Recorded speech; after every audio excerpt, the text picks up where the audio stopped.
Merci beaucoup, bonjour à toutes et tous. Merci beaucoup de l'invitation. J'ai suivi avec grand intérêt les débats de résolution tout à l'heure qui effectivement font écho non seulement à la gravité de la période, mais aux nécessités sans doute de l'époque qui nous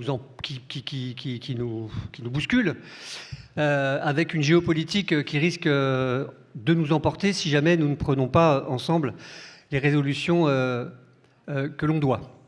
Alors c'est facile de dire ça comme ça, mais sans verser dans le pessimisme. Il y a, c'est vrai, dans la société aujourd'hui, il faut le reconnaître, et pas seulement en France, des forces qui s'organisent et qui, par leur organisation, par leur esprit responsable et unitaire, réussissent à engranger des victoires.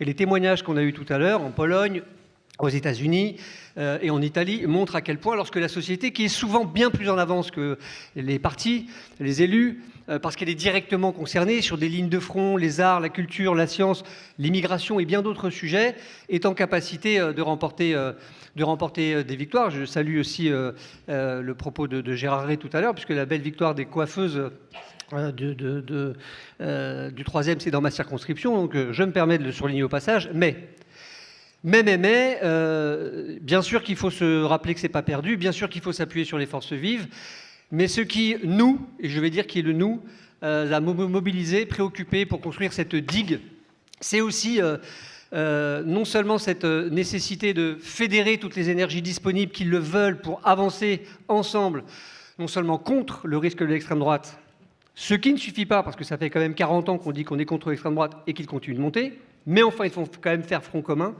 sceller des alliances inédites au sein de la société entre des élus, des figures de la pensée critique et des organisations de la société civile.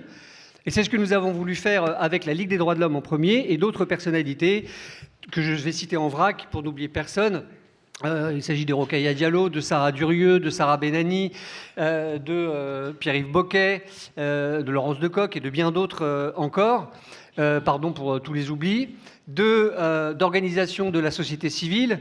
Il s'agit de France Terre d'Asile qui a adhéré, de Oxfam qui a adhéré, de la Ligue évidemment, qui est même la maison mère, puisque le siège social, il est hébergé chez vous et on vous en remercie. Mais aussi des recherches d'alliances à l'échelle internationale. Parce que c'est d'abord à l'échelle internationale, et c'est la première chose qui nous a préoccupés, qu'il s'agit sans doute de fédérer ces énergies disponibles, combatives. On en a eu l'illustration, mais sans doute trop dispersées.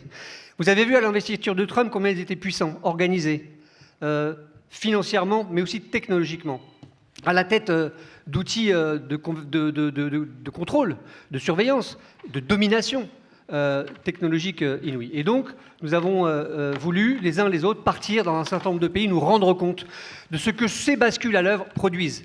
Donc nous sommes allés aux États-Unis, en Italie, en Hongrie, aux Pays-Bas, au Brésil, où il y a eu un mouvement de balancier, comme d'ailleurs aux États-Unis.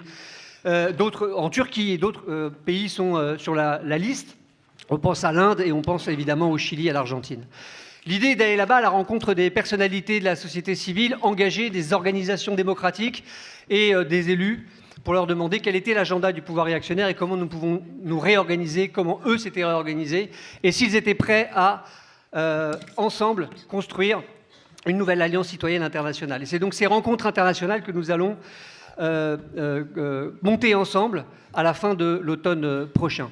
Et pour finir ce propos introductif, et je laisserai les partis politiques ensuite répondre aux questions qui leur sont posées, je voudrais souligner l'impérieuse nécessité de notre mouvement qui désormais à l'échelle internationale mais aussi à l'échelle nationale s'organise, se déploie autour de l'état de droit, pas plus tard que vendredi, mais la Ligue a inauguré son congrès, donc n'y était pas, mais nous étions, vous imaginez, très convergents, autour de différentes campagnes sur, par exemple, Palantir ou contre les canons français dont vous avez entendu parler, mais aussi plus largement dans toute une série d'appels à nous mobiliser ensemble et nous fédérer, non seulement pour empêcher le pire, mais je voudrais le dire, et pardon de la conclusion, peut-être un peu, je ne sais pas si elle secoue ou si elle est pessimiste.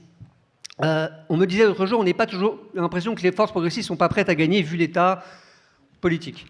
Sans doute. Mais je crains qu'on ne soit pas non plus prêt à perdre. Et je voudrais donc insister sur la nécessité de fédérer nos énergies, nos expériences, nos expertises, nos connaissances.